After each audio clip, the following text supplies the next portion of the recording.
الله الرحمن الرحيم نحمده ونصلي على رسوله الكريم أما بعد فأعوذ بالله من الشيطان الرجيم بسم الله الرحمن الرحيم قل إن كان آباؤكم وأبناؤكم وإخوانكم وأزواجكم وعشيرتكم وأموال اقترفتموها وتجارة تخشون كسادها ومساكن ترضونها أحب إليكم من الله ورسوله وجهاد في سبيله فتربصوا حتى يأتي الله بأمره والله لا يهدي القوم الفاسقين وقال النبي صلى الله عليه وسلم لا يؤمن أحدكم حتى أكون أحب إليه من والده وولده والناس أجمعين أو كما قال صلى الله تعالى عليه وسلم۔ قابل احترام دوستو بزرگو، یہ مہینہ ربیع الاول کا مہینہ ہے۔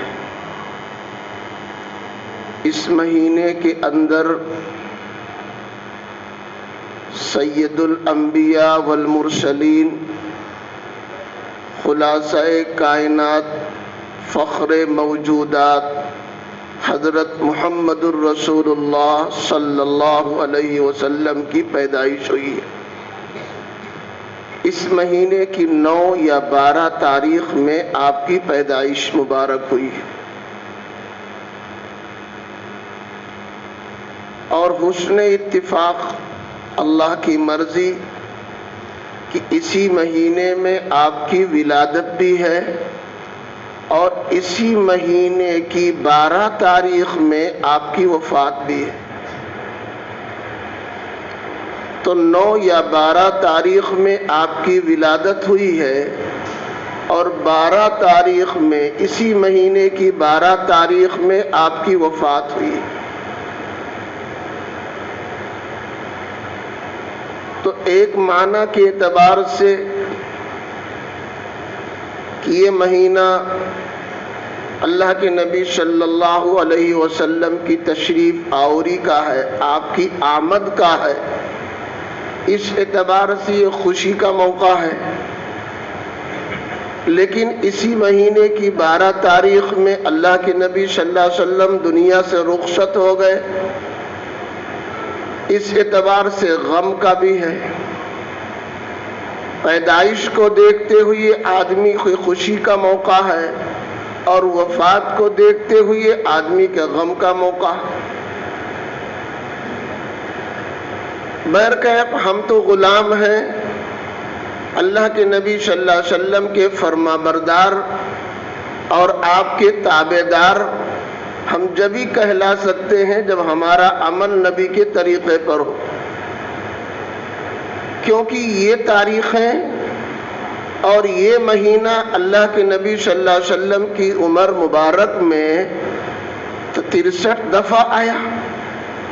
آپ کی عمر مبارک 63 دفعہ، تو 63 دفعہ یہ مہینہ یہ تاریخیں آئی۔ لیکن آپ نے نہ پیدائش کا لحاظ کرتے ہوئے کسی چیز کا اہتمام کیا ہے، اور نہ آپ کے ماننے والوں نے آپ کی پیدائش 9 ہے یا 12 ہے اس کی طرف توجہ کرتے ہوئے کسی خاص اور اضافی عمل کا اہتمام کیا ہے۔ آپ کے صحابہ نے اس طرح کوئی اضافی عمل کا اہتمام نہیں کیا، اور نہ ہی آپ کے ماننے والے بعد کے تبع تابعین ہوں، یا ان کے بعد کے ائمہ مجتہدین ہوں، یا اولیاء اللہ ہوں، بزرگان دین ہوں، علماء ربانیین والراسخین ہوں، ان حضرات نے کوئی اضافی عمل 12 ربیع الاول کو اس معنی کر کے کہ نبی کی میلاد ہے، نبی کی ولادت کا دن ہے، کوئی خاص عمل کیا جائے، ایسا نہیں۔ اب رہا یہ کہ ہمیں کیا کرنا چاہیے۔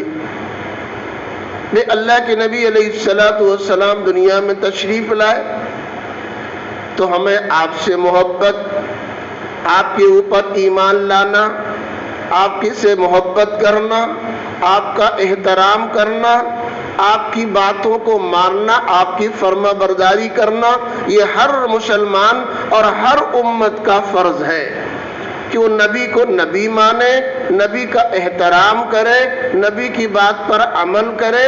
یہ ہر مسلمان اور ہر امتی کا فریضہ ہے۔ کتنی محبت ہونی چاہیے نبی سے اور کیوں ہونی چاہیے، یہ دو باتیں ہمیں سمجھنی ہیں۔ کتنی محبت نبی سے ہو اور کیوں ہو۔ پہلا سوال یہ کہ نبی سے کتنی محبت ہونی چاہیے۔ قرآن میں بھی اور حدیث سے بھی یہ بات ثابت ہے کہ اللہ کے نبی صلی اللہ علیہ وسلم سے محبت ہر انسان کو کرنی ہے، اپنی جان سے، اپنے مال سے، اپنی آل اولاد سے، اپنی بیوی سے، اپنے بچوں سے، اپنے رشتہ داروں سے، حتیٰ کہ اپنے مال اور انتہائی جو قریب چیز ہو اپنا شہرگ، اس سے بھی زیادہ اللہ کے نبی صلی اللہ علیہ وسلم سے محبت کرنی چاہیے۔ ایک دفعہ کا واقعہ ہے، حضرت عمر رضی اللہ تعالی عنہ چند صحابہ کے ساتھ ہیں۔ اللہ کے نبی علیہ السلام نے حضرت عمر کا ہاتھ پکڑ لیا۔ آخذ بیدہ، حضرت عمر فرماتے ہیں نبی نے میرا ہاتھ پکڑا تو ظاہر سی بات ہے کوئی بڑا اگر ہمارا ہاتھ پکڑ لے، ہمارا باپ ہے، ہمارا استاذ ہے، تو ایک گویا وہ ہم سے محبت کرتے ہیں، تبھی تو انہوں نے ہمارا ہاتھ پکڑا، ہماری انگلی پکڑ لی۔ تو حضرت عمر نے جوش میں کہہ دیا لَأَنْتَ أَحَبُّ إِلَيَّ مِنْ كُلِّ شَيْءٍ إِلَّا نَفْسِي، اے اللہ کے نبی آپ میرے نزدیک دنیا کی ہر چیز سے زیادہ عزیز اور پیارے ہیں سوائے میری جان کے۔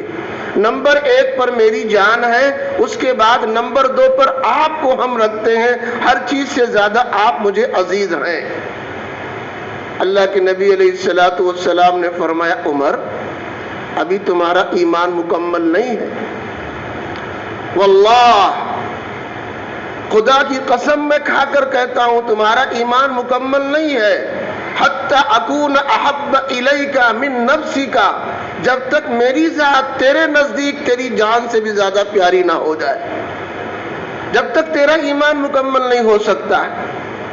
حضرت عمر رضی اللہ تعالیٰ عنہ نے تھوڑی دیر کے بعد فوراً کہا اے اللہ کے نبی میرے ماں باپ آپ پر قربان ہو، لَأَنْتَ أَحَبُّ إِلَيَّ مِن نَفْسِي، میرے دل اور جان اور میری روح سے زیادہ بھی آپ مجھے عزیز اور پیارے ہو گئے۔ اللہ کے نبی علیہ السلام نے اب انہیں سرٹیفکیٹ دیا الآن یا عمر، اے عمر تیرا ایمان اب مکمل ہوا۔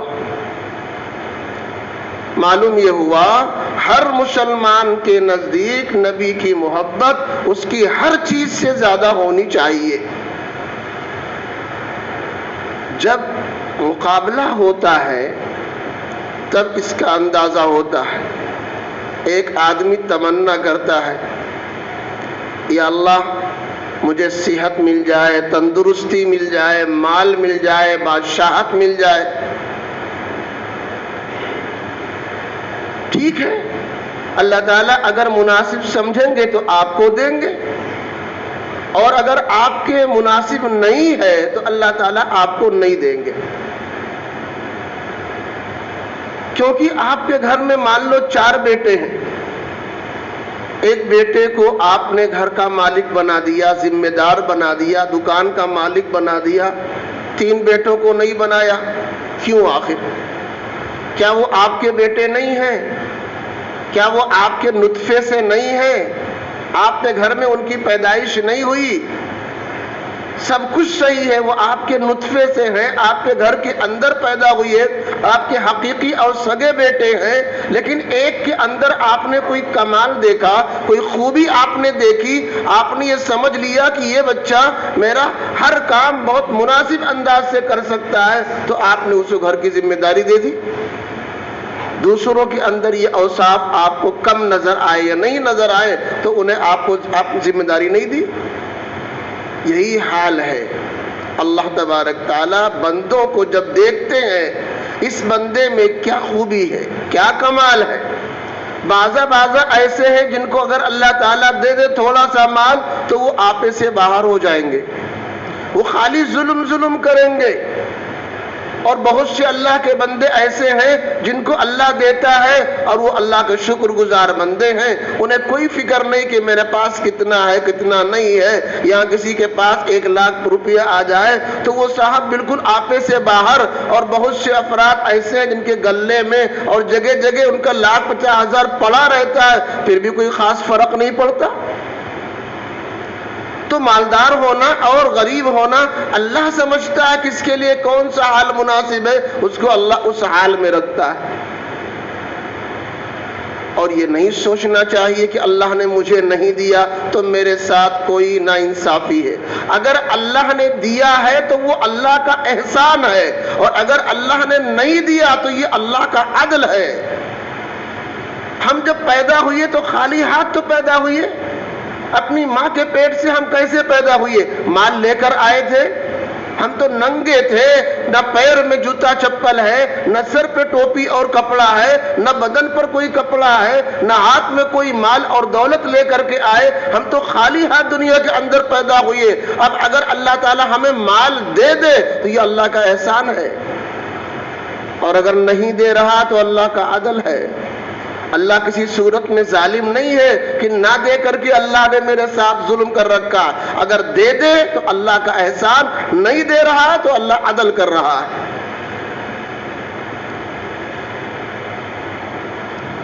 تو حضرت عمر رضی اللہ تعالیٰ نے کیا فرمایا کہ اے اللہ کے نبی صلی اللہ علیہ وسلم، آپ کی ذات میرے نزدیک میری روح اور جان سے زیادہ ہے۔ تو آپ نے ان کے ایمان کے مکمل ہونے کی بشارت سنائی، تمہارا ایمان اب مکمل ہو گیا ہے۔ تو معلوم یہ ہوا ہر مسلمان کو نبی سے سب سے زیادہ محبت کرنی چاہیے۔ یہ مال و دولت کی بات ایک ضمناً آ گئی، میں نے آپ کو بتا کہ اللہ مناسب حال جس کے جو سمجھتا ہے وہ عطا فرماتا ہے۔ کس کے لیے کیا مناسب ہے، کس کے لیے کیا بہتر نہیں ہے، اللہ جس کے لیے مناسب ہوتا عطا کرتے اور جس کو مناسب نہیں ہوتا نہیں دیتے۔ لیکن اگر آپ سے پوچھا جائے، آپ لاکھ تمنا کریں اللہ مجھے بادشاہ بنا دے، اللہ مجھے بہت سارے مال اسباب کا مال بنا دے، لیکن اگر آپ سے پوچھا جائے اگر اللہ تعالیٰ آپ کا ایمان لے لے، آپ کی اعمال کو اللہ ختم کر دے، آپ کی ایمان کو لے لے، تو اگر پکا مسلمان ہوگا تو وہ کہے گا میں ایسی بادشاہت پر لات مارتا ہوں اور ایسی دنیا کی تمام ترقی پر لات مارتا ہوں اور دنیا کے تمام اسباب اور تمام مال و متاع کو میں پیچھے ڈالتا ہوں، مجھے ایمان عزیز ہے، مجھے اللہ اور رسول کی ذات عزیز ہے۔ یہ اگر پختہ ایمان ہے تو انسان کہہ دے گا۔ اگر اس کو اختیار دیا جائے، ایک طرف دنیا کی دولت ہے، ایک طرف دنیا کا عہدہ ہے، ایک طرف دنیا کی وزارت ہے، ایک طرف دنیا کا مال و متاع ہے اور ایک طرف ایمان ہے، تم کس کو پسند کرو گے؟ تو اگر پختہ ایمان والا ہوگا یقیناً وہ تمام اسباب اور مال و متاع کو پیچھے چھوڑ کر وہ ایمان کو پسند کرے گا۔ ایمان بہت قیمتی شے ہے۔ جہاں مقابلہ ہوتا ہے تب انسان پتہ چلتا ہے کہ اس کی محبت کس سے ہے۔ سگا باپ کیوں نہ ہو، اگر وہ نبی کی شان میں گستاخی کرنے لگے تو بیٹا لاکھ احترام کرنے کے باوجود ناراض ہو جائے گا، ابا جی آپ کی یہ بات ٹھیک نہیں ہے، غلط ہے، ہم اس کو برداشت نہیں کریں گے نبی کی شان میں گستاخی ہو جائے۔ کیوں آخر آپ کی زبان سے یہ بات نکل رہی ہے؟ اسی لیے تو کہ نبی کی ذات آپ کے نزدیک سب سے زیادہ عزیز اور پیاری ہے۔ آج اگر کوئی آدمی نبی کی شان میں کوئی گستاخی کرتا ہے، کوئی غیر مہذب جملے استعمال کرتا ہے، تو ایک ادنا ایمان والا آدمی ہے صاحب وہ بھی اس بات کو برداشت کرنے کو تیار نہیں ہوتا۔ آخر کیا ہے؟ نبی کی ذات سے محبت ہے۔ تو نبی سے سب سے زیادہ محبت کرنی چاہیے۔ النبی اولا بالمؤمنین من انفسہم وازواجہ امہاتہم، اللہ تعالیٰ نے قرآن کریم میں فرمایا نبی کا لگاؤ اور تعلق ہر مسلمان سے اس کی جان سے زیادہ ہے۔ جتنا لگاؤ اور تعلق میری جان کا میری روح سے ہے، اس سے کہیں زیادہ نبی کا لگاؤ اور تعلق ہر مسلمان کی ذات سے ہے۔ دیکھیے اس دنیا میں دو چیزیں ہیں، ایک انسان کا جسم اور انسان کی روح۔ اگر یہاں کوئی تکلیف آئے یا کوئی راحت محسوس ہو، اس کو جسم محسوس کرتا ہے، روح اس کے تابع ہے۔ دنیا کے اندر اگر کوئی خوشی محسوس ہو یا کوئی خوشی کا موقع آئے یا کوئی غم کا موقع آ جائے تو یہ خوشی اور غمی کون محسوس کرتا ہے؟ اس کے آثار کہاں پر مرتب ہوتے ہیں؟ جسم کے اوپر۔ چہرہ کھل جائے گا، چہرے کی ہیئت بدل جائے گی، پتہ چلا کہ آدمی بہت خوش ہے، چہرے پر مسکراہٹ ہے، اور چہرہ دیکھ کر پتہ چلتا ہے کہ صاحب کیا بہت خوش ہے، اس کے اوپر اللہ کے بڑے انوارات برکات ہیں۔ اور اگر کوئی بات مناسب نہیں ہے، خلاف فطرت پیش آ جائے تو آدمی غمگین ہوتا ہے، رنجیدہ ہوتا ہے، چہرہ دیکھ کر پتہ چلتا ہے کہ صاحب اس کے اوپر غموں کا پہاڑ ٹوٹ رہا ہے۔ لیکن مرنے کے بعد جب عالم برزخ میں یہ انسان پہنچے گا، وہاں پر راحت اور مصیبت کا تعلق روح سے ہے، جسم سے نہیں۔ جب آدمی مر جاتا ہے تو قبر میں آپ نے دیکھا بارہا پوسٹ مارٹم ہوا، 1 مہینے کے بعد 15 دن کے بعد دیکھا آپ نے قبر، لاش نکالی گئی، لاش ویسے کی ویسے رکھی ہوئی ہے۔ اور حدیث پاک میں یہ ہے کہ صاحب برزخ کے اندر اعمال کے اعتبار سے انسان کے اوپر کیا ہے، اس کے اچھے اعمال ہیں تو اس کے اثرات، اور برے اعمال ہیں تو اس کے اثرات شروع ہو جاتے ہیں۔ دوستو اگر غور کیا جائے تو یہ بھی اللہ کی طرف سے ایک بہت بڑا احسان ہے۔ یہ تو بات ہم جانتے ہیں کہ جب تک انسان کے پاس کوئی چھوٹا گناہ بھی ہوگا، وہ انسان گناہ لے کر کے جنت میں نہیں جا سکتا۔ جب تک مکمل پاک نہیں ہو جائے گا وہ انسان جنت میں نہیں جا سکتا۔ مکمل پاکی آتی کہاں سے ہے؟ ایسا تو ہے ہو نہیں سکتا کہ انسان کوئی غلطی نہ کرے۔ اللہ کے نبی کا فرمان ہے کلکم خطاؤن، کل بنی آدم خطاؤن، کہیں فرمایا آپ نے ہر انسان سے غلطی ہوتی ہے، معصوم ذات صرف انبیاء کی ذات ہے۔ غلطی اور خطا تو ہر ایک سے ہے۔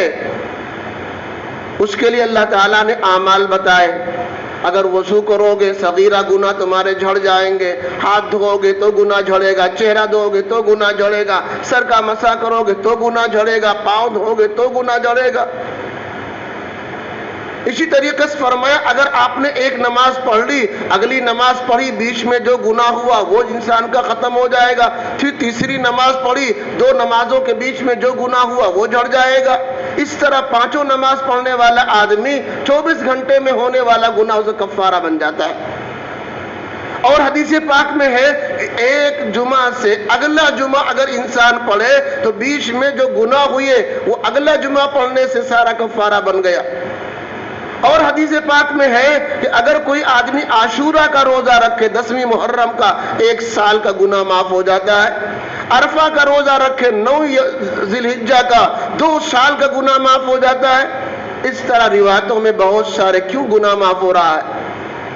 یہ کثرت کے ساتھ اللہ کا احسان ہے کہ یہ بندہ جاننے میں دانستہ غیر دانستہ طور پر جو گناہ اور غلطی کرتا رہتا ہے اللہ معاف فرماتے رہتے۔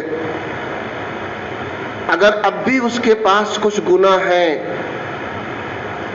اور ان اعمال سے نہیں معاف ہو سکے تو مرتے مرتے اگر اس کو کوئی بیماری آ گئی، کچھ الا بلا آ گیا تو ان الاؤں بلاؤں سے بھی ایک مومن کا گناہ معاف ہو جائے گا۔ اب اگر سارے گناہ معاف ہو گئے تو اب اس کے بعد راحت ہی راحت ہے، چاہے وہ قبر کی حالت ہو، قیامت کی حالت ہو، محشر کی ہو یا جنت کی حالت ہو۔ اور اگر اب بھی اس کے نام اعمال میں کچھ گناہ باقی ہیں تو پھر قبر میں جانے کے بعد برزخ میں جو حالات آتے ہیں تو اگر مسلمانوں کے اوپر کچھ مصیبتیں آ رہی ہیں قبر کے اندر تو وہاں بھی اس سے گناہ معاف ہو رہا ہے۔ وہاں اللہ تعالیٰ دے کر اس کو جنت کا داخلہ عطا کرنا چاہتے ہیں، میدان محشر میں رسوا نہیں کریں گے۔ اور اگر بہت سارے گناہ ہیں پورے عالم برزخ میں قیامت تک اس کے گناہ معاف ہوتے ہوتے اب بھی کچھ رہ گیا تو کل قیامت کے میدان میں، میدان محشر میں یہ سختی میں رکھا جائے گا تاکہ وہاں چل کر کچھ گناہ اس کا معاف ہو جائے، بہتوں کے گناہ وہاں معاف ہو جائیں گے۔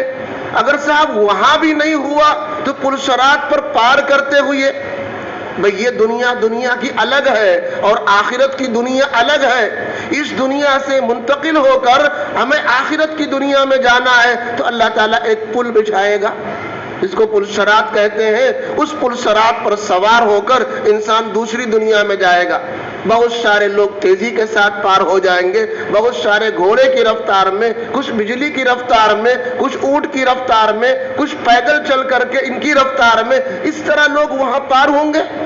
تو وہاں بھی جو مشقت اور تکلیف آئے گی وہ بھی گویا گناہوں کے کفارے کا سبب ہے۔ یہ تمام موقع ہیں جہاں پر انسان کے گناہ معاف ہوتے ہیں۔ اب اگر ان تمام مراحل میں انسان کے گناہ ختم ہو گئے، تمام غلطیاں اس کی ختم ہو گئی تو یہ انسان پھر جنت میں آسانی سے داخل ہو جائے گا۔ اور اگر اب بھی اس کے ذمے کچھ گناہ ہیں تو یقیناً وہ دوزخ میں جائے گا، یا تو اللہ معاف فرما دے یا دوزخ میں جا کر اس کی صفائی اور ستھرائی ہو جائے، پاک ہو جائے گناہوں سے، پھر اس کے بعد وہ جنت میں جائے گا۔ لیکن تھوڑا سا گناہ لے کر بھی کوئی جنت میں نہیں جا سکتا۔ تو یہ تمام مراحل جو اللہ کی طرف سے، کبھی کوئی بیماری آ گئی، کوئی پریشانی آ گئی، کبھی صاحب مال اسباب میں قلت اور تنگی آ گئی، کبھی اور کسی اعتبار سے پریشانی آ گئی، یہ در حقیقت مسلمان کے لیے ایک تحفہ ہے۔ لیکن ہم نہیں سمجھتے، اسی لیے کہا گیا کہ بھئی اگر اللہ تبارک تعالی ہمیں کچھ دے، مال دے دے، اولاد دے دے، صحت دے دے، تندرستی دے دے، یہ اور طرح طرح کی نعمت دے، یہ اللہ کا احسان ہے۔ اور اگر اللہ نہیں دیتا ہے تو ہمارے گھر کی چیز تو ہے نہیں کہ اللہ کو دینا لازم ہے۔ آپ نے مجھے مال کیوں نہیں دیا، آپ نے مجھے اولاد کیوں نہیں دی، آپ نے مجھے صحت کیوں نہیں دی؟ پیدا ہوئے تو لے کر آئے تھے، ہمارے گھر کی چیز ہے۔ اگر اللہ نہ دے تو اللہ کا عدل ہے، اللہ نے دیا ہے تو اللہ کا احسان ہے۔ احسان پر شکر کرنا، اور اللہ اگر نہ دے تو اس پر صبر کرنا، یہی مسلمان کی صفت ہونی چاہیے۔ صبر کرنے والا، شکر کرنے والا یہی جنت میں جائے گا۔ اللہ کی نعمتوں کو پا کر انسان کو شکر کرنا چاہیے، اور نہ ہو اگر اللہ کی نعمت تو صبر کرنا چاہیے۔ تو میں عرض یہ کر رہا تھا کہ جو کچھ مال اسباب یہ دنیا کی نعمتیں ہیں یہ ہماری اپنی نہیں ہے، یہ اللہ کی دی ہوئی ہیں۔ تو ہمیں ان سے محبت کرنا ہے، مگر اللہ کے مقابلے میں نہیں، رسول کے مقابلے میں نہیں۔ یہ اللہ نے خود قرآن پاک میں فرما دیا، قل ان کان آباؤکم وابناؤکم وازواجکم واخوانکم وازواجکم وعشیرتکم، اے نبی آپ خود ہی اعلان کر دیجئے کہ یہ تمہاری آل اولاد، تمہارے ماں باپ، تمہارے بھائی بند، تمہاری بیویاں اور عورتیں، یہ تمہارا خاندان، تمہارا چلتا پھرتا کاروبار، اور تمہاری یہ تمام دنیا کی چیزیں، نام و نعمت، یہ تمام کی تمام اللہ اور رسول کے مقابلے میں ہیچ ہے۔ اللہ اور رسول کی محبت ایک نمبر پر ہے، ان سے زیادہ لگاؤ اور تعلق رکھو، اور ان کو ان کے مقابلے میں مت رکھو۔ سنو خبردار، اگر تم نے ان چیزوں کو فوقیت دی، ان کو تم نے مقدم رکھا، تو اللہ کا عذاب تمہارے اوپر آ جائے گا۔ فَتَرَبَّصُوا حَتَّى يَأْتِيَ اللَّهُ بِأَمْرِهِ، انتظار کرو، اللہ کی طرف سے عذاب آ جائے گا۔ وَاللَّهُ لَا يَهْدِي الْقَوْمَ الْفَاسِقِينَ۔ تو اس لیے دوستو، ہر مسلمان کے دل میں اللہ اور رسول کی محبت ہر چیز سے زیادہ ہونی چاہیے۔ یہ تو بات ثابت ہوئی پہلی کہ ہم اللہ اور رسول سے کتنی محبت کریں، تو یہ بات ثابت ہو گئی کہ ہر چیز سے زیادہ، حتیٰ کہ اپنی جان سے زیادہ اللہ اور رسول سے محبت ہونی چاہیے۔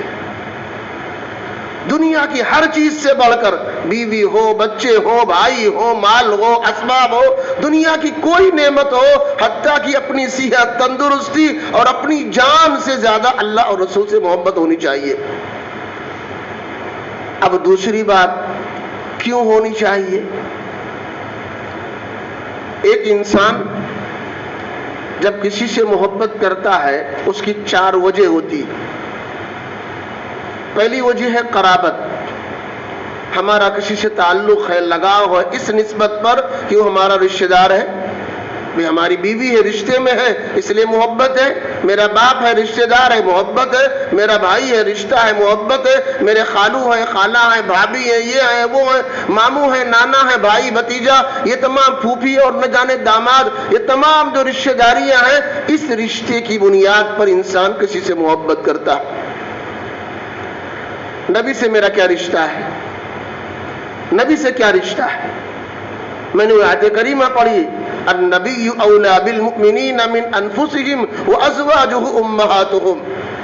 نبی کا لگاؤ اور تعلق ہر مسلمان سے اس کی جان سے زیادہ ہے. جتنا تعلق مجھ سے میری روح کا ہے، میری جان کا ہے، اس سے زیادہ لگاؤ اللہ کے نبی کا ہم سے ہے. تو جب اللہ کے نبی علیہ السلام کا لگاؤ اور تعلق مسلمانوں سے جان سے زیادہ ہے تو نبی سے محبت اور پیار بھی اپنی جان سے زیادہ کرنی. اور نبی کی ازواج جو ہیں، ان کی جو بیویاں ہیں، وہ سب مسلمانوں کی مائیں ہیں. تو نبی سب کے روحانی باپ. ہر نبی اپنی قوم کا، اپنی امت کا روحانی باپ ہوتا ہے. پوری امت اس کی اولاد کے درجے میں ہے اور نبی پوری امت کا روحانی باپ ہوتا ہے.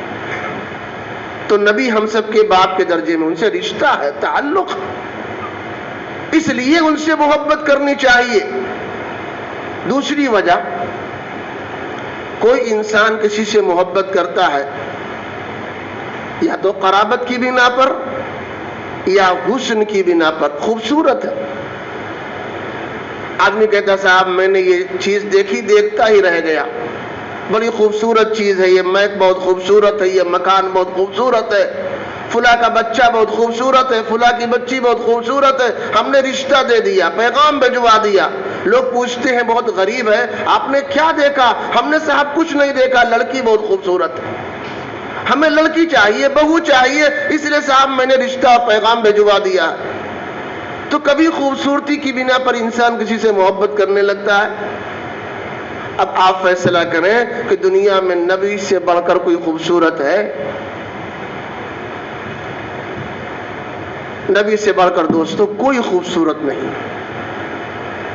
الگ الگ پیغمبروں کی صفات اور خوبیاں بیان کی گئی ہیں کہ حضرت عیسیٰ علیہ السلام کو اللہ نے یہ خوبی دی، وہ کسی پر ہاتھ پھیر دیتے تو گجے کے سر میں بال نکل آتا، کوڑ کا مرض ٹھیک ہو جاتا، نابینا ہے تو اس کی روشنی لوٹ آتی. اور پیغمبروں کے بارے میں حضرت موسیٰ علیہ السلام کے بارے میں کہ ہاتھ اگر نکالتے روشنی پیدا ہو جاتی. یوسف علیہ السلام کی خوبصورتی جس پر زلیخا اور مصر کی عورتیں فدا ہو گئیں، اپنے اپنے ہاتھوں کو کاٹ لیا. اس طرح شاعر نے کہا کہ صاحب کسی کا ہاتھ ہو، کسی کا کچھ ہو، جو کچھ تمام انبیاء کے اندر خوبیاں ہیں وہ تمام خوبیاں ہمارے آقا حضرت محمد الرسول اللہ صلی اللہ علیہ وسلم کے اندر. آنچے ہما خوبا دارن تو تنہا داری،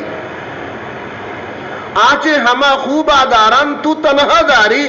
اے اللہ کے نبی، جو تمام پیغمبروں میں 1.25 لاکھ نبیوں کی ذات میں جو کمالات تھے اور جو ان کے اوصاف تھے، وہ جو کچھ ان کے اندر فردن تھے، وہ تمام مجموعہ کے اعتبار سے آپ کی ذات کے اندر اللہ نے رکھ دیا.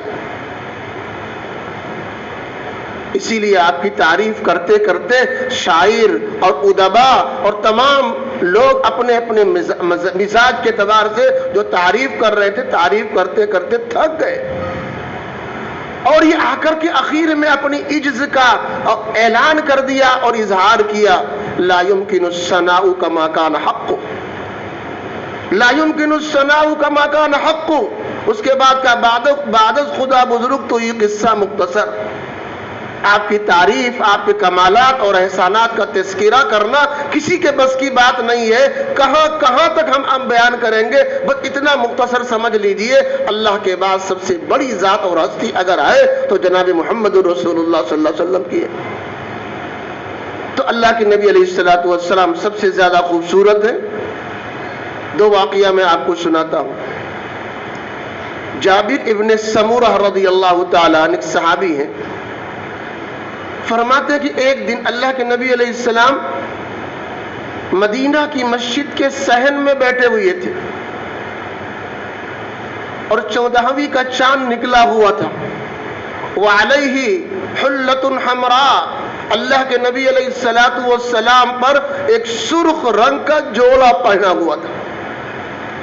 آپ نے ایک چادر اوڑھ رکھی تھی سرخ رنگ کی، اور نبی کا چہرہ اس طرح چمک رہا تھا، اس طرح چمک رہا تھا. فرماتے صاحب فجعلت انظر الى الوجه والى القمر، کہ میں ایک دفعہ آپ کا چہرہ دیکھنے لگا اور ایک دفعہ 14ویں کا چاند دیکھنے لگا. بار بار میں نے دیکھا، بار بار میں نے دیکھا. اخیر میں میرے دل نے فیصلہ کیا فلہو وعندی احسن من القمر، کہ خدا کی قسم آپ کا چہرہ چاند سے زیادہ خوبصورت ہے. تو اگر خوبصورتی کو لے کر کے کسی سے محبت کرنا ہے تو نبی سے زیادہ خوبصورت کوئی ہے نہیں، تو ان سے محبت کیجیے.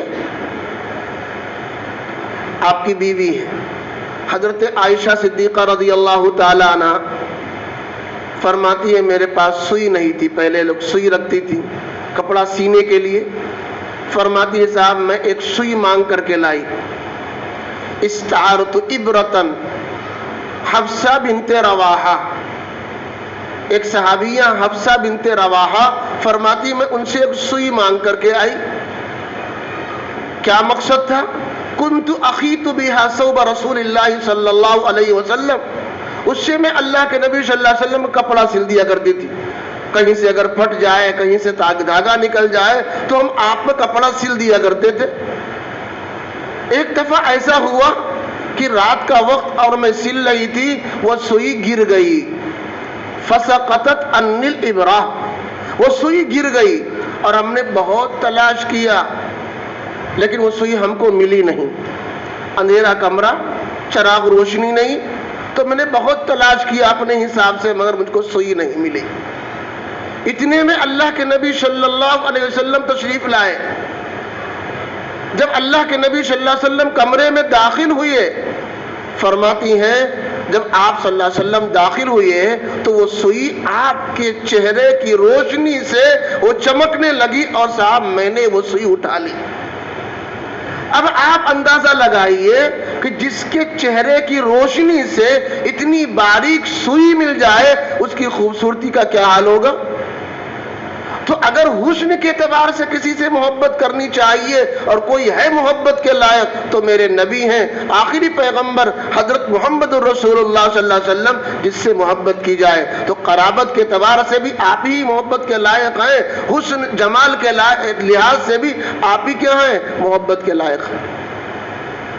ایک تیسری وجہ ہوتی ہے کمال، کہ بھائی کسی کے اندر بڑی خوبی ہے، بڑے کمال، بڑا ہنر مند ہے، بڑا ماہر ہے.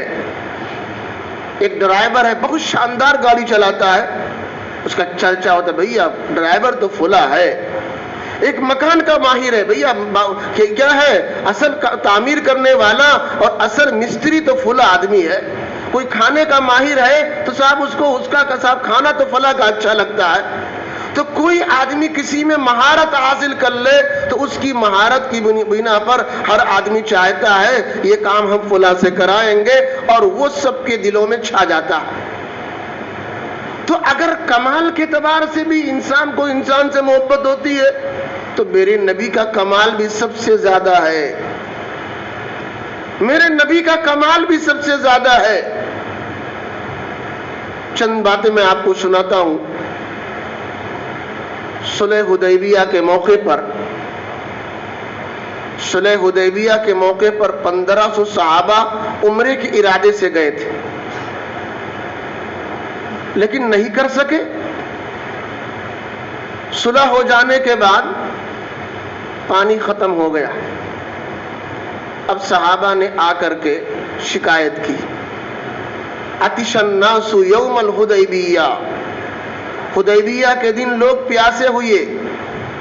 کچھ لوگ نبی کے پاس آئے، انہوں نے شکایت کی، اللہ کے نبی ہمارے پاس پانی نہیں ہے کہ نتوضؤ ونشرب، ہم وضو کیسے کریں گے اور ہم پانی کیسے پیئیں گے، پانی ختم ہو چکا ہے. کتنا پانی ہے؟ 1 کٹورا پانی ہے. لیس عندنا ماء الا فی رکوتک، ہمارے پاس پانی نہیں ہے، ہاں جو ایک کٹورا آپ کے پاس رکھا ہے اسی کٹورے میں پانی ہے، اس کے علاوہ پورے قافلے میں کوئی پانی نہیں ہے۔ آپ نے اس میں اپنی انگلی رکھ دی، اس کٹورے کے بیچ میں آپ نے اپنی انگلی رکھ دی۔ صحابہ فرماتے ہیں یفور الماء بین اصابعہ کامثال العیون، جس طرح چشمے سے پانی ابلتا ہے اس طرح نبی کی انگلیوں کے درمیان سے پانی کٹورے میں ابلنے لگا۔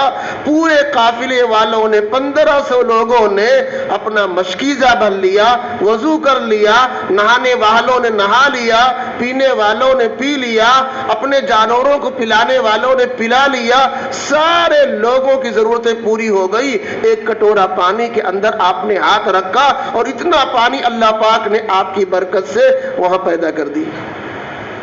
ہے دنیا میں اس طرح کسی کا کمال؟ دنیا میں اس طرح کسی کا کمال ہے؟ خندق کے موقع پر، غزوہ خندق کے موقع پر صحابہ فرماتے ہیں 3 دن گزر گئے، ہم لوگ پھاوڑا کدال چلا رہے تھے، رات دن محنت کر کے خندق کی کھدائی کر رہے تھے۔ 3 دن گزر گئے لیکن ہم نے کوئی چیز چکھی نہیں، زبان پر کوئی چیز ہمیں نہیں ملی لگانے کے لیے۔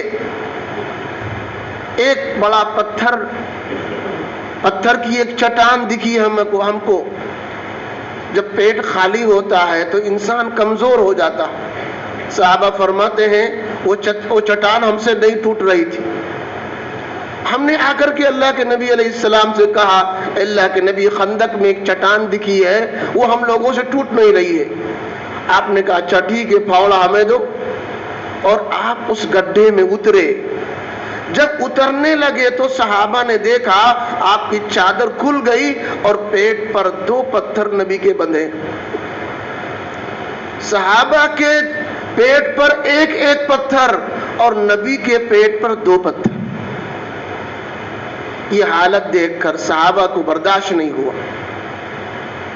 ایک صحابی ہیں جابر رضی اللہ تعالی عنہ، فوراً مدینے کے قریب ہی خندق کی کھدائی ہو رہی تھی، اپنے گھر میں گئے اور بیوی سے کہا جو کچھ گھر میں ہو سب مجھے بتا دو، لا کر سامنے رکھ دو، کسی چیز کو چھپا کر مجھ سے مت رکھنا، خدا کی قسم میں نے نبی کی وہ حالت دیکھی ہے مجھ سے برداشت نہیں ہو رہا ہے۔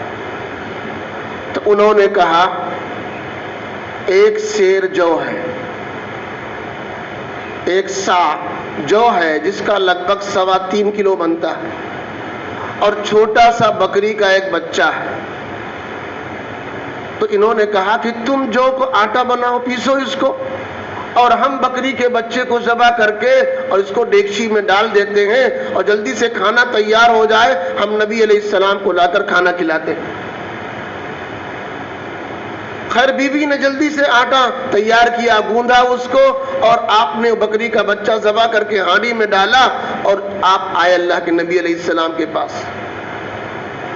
بیوی نے کہا تھا جا کر 2-4 لوگوں کو بلا لو، یہ 3.25 کلو آٹا ہے اور ایک چھوٹا سا بکری کا بچہ، اور 3 دن کے لوگ بھوکے اور پیاسے ہیں، جاؤ 2-3 لوگوں کو بلا لاؤ تاکہ وہ کھانا کھا سکے۔ اب جابر رضی اللہ تعالیٰ عنہ کس کو کہتے؟ میں ایک تو نبی متعین ہے انہیں کھلانا ہے، اب دوسرا تیسرا چوتھا کس کو دعوت دے؟ سارے صحابہ 1400 لوگ ہیں، صحابہ سارے بھوکے سارے پیاسے۔ تو انہوں نے نبی سے خود ہی گزارش کی، اللہ کے نبی صلی اللہ علیہ وسلم ایک سا ہمارے پاس جو تھا اس کا ہم نے آٹا پسوایا ہے، اور ایک بکری کا چھوٹا سا بچہ اس کو ہم نے ذبح کر کے اور گوشت پکوایا ہے، آپ چلیے اور جس کو آپ مناسب سمجھیے 1-2 لوگوں کو اور لے لیجیے، چل کر کھانا کھا لیجیے۔ تو آپ نے کہا ٹھیک ہے۔ ایک آدمی کے ذریعے پورے قافلے میں آپ نے اعلان کرا دیا اے سارے لوگوں چلو جابر کی یہاں دعوت ہے۔ اب 3 دن کے بھوکے اور پیاسے اور نبی نے دعوت کہلائی ہو تو صحابہ کرام بڑی خوشی کے ساتھ اور صاحب پہنچے وہاں۔ کھانے کی قدر تو وہی آدمی جانتا ہے جب انسان بھوکا ہو۔ کسی نے کیا کہا ہے، بھوک نہ دیکھے باسی بھات، جب آدمی کو بھوک لگی ہے تو وہ نہیں دیکھتا ہے کہ باسی ہے تازہ ہے یا کیسا ہے کیسا نہیں ہے صاحب، وہ سارے کے سارے پہنچ گئے۔ اللہ کے نبی صلی اللہ علیہ وسلم تشریف لے گئے اور آپ نے تھوڑا منہ سے لعاب نکالا، تھوک نکالا اور اس آٹے میں لگا دیا، اور تھوڑا سا لعاب آپ نے اس ڈیگچی میں ڈال دیا اور خود چولہے پر بیٹھ گئے۔ جب ان کے پاس کھانے کا سامان نہیں ہے، پہننے کپڑا نہیں ہے، تو پھر برتن اور پلیٹیں یہ سب کہاں؟ حدیث پاک میں بخاری شریف میں ہے کہ روٹیاں 2-3 عورتیں پکانے پر بیٹھ گئیں اور روٹیاں تیار ہوتی اس کو لے کر، اسی پر گوشت کی بوٹیاں لے کر ایسے نبی ہاتھ میں دیتے، لو کھاؤ لو کھاؤ، اس طرح تقسیم کرتے رہے۔ 1400 لوگوں نے پیٹ بھر کر کھانا کھا لیا۔ حضرت جابر فرماتے خدا کی قسم میری ڈیگچی میں جتنا گوشت تھا اتنا ہی اب بھی باقی ہے، میرا آٹا جتنا تھا اتنا اب بھی باقی ہے۔ نبی نے کہا ان کھانوں کو تم مدینہ میں تقسیم کرو، آج کل بھوک مری ہے۔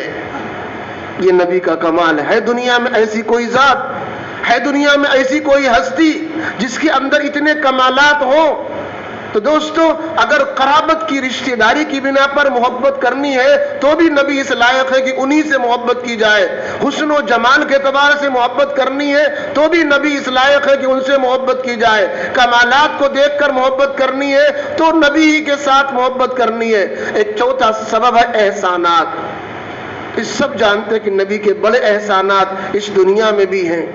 ہم تک کلمہ پہنچ جائے، ہم ایمان والے بن جائیں، اس کے خاطر نبی کو پتھر کھانے پڑے، اس کے خاطر نبی کا دانت شہید ہوا، اس کے خاطر نبی کے کوٹ گویا سر میں زخم لگا، اس کے خاطر نبی کو مکہ سے نکال کر مدینہ بھیجا گیا، اس کے خاطر نبی کو گالیاں دی گئیں اور طرح طرح کی تکلیفیں دی گئیں۔ خود نبی فرماتے ہیں جتنی تکلیف مجھے اللہ کے راستے میں دی گئی ہے 1.25 لاکھ نبیوں میں سے کسی کو اتنی تکلیف نہیں پہنچی۔ یہ سب کس لیے کیا ہے؟ یہ نبی کا احسان ہے تاکہ ایک ایک فرد تک، امت کے ایک ایک آدمی تک کلمہ اور ایمان پہنچ جائے۔ یہ آپ نے اس قدر محنت کی ہے، یہ آپ کا احسان دنیا میں بھی ہے، آپ کا احسان برزخ میں بھی ہوگا اور آپ کا احسان آخرت کے اندر بھی ہوگا۔ ہر جگہ آپ کا احسان ہے، آپ کے احسان کے بغیر کوئی مسلمان نجات نہیں پا سکتا۔ خلاصہ کلام دوستو یہ ہے کہ سب سے زیادہ محبت نبی سے ہونی چاہیے، یہی انسان کے لیے ایمان ہے۔ اور محبت کی پہچان کیا ہے؟ کہ نبی کی سنت اور نبی کا عمل ہماری زندگیوں میں ہو، یہ ہے اس کی پہچان۔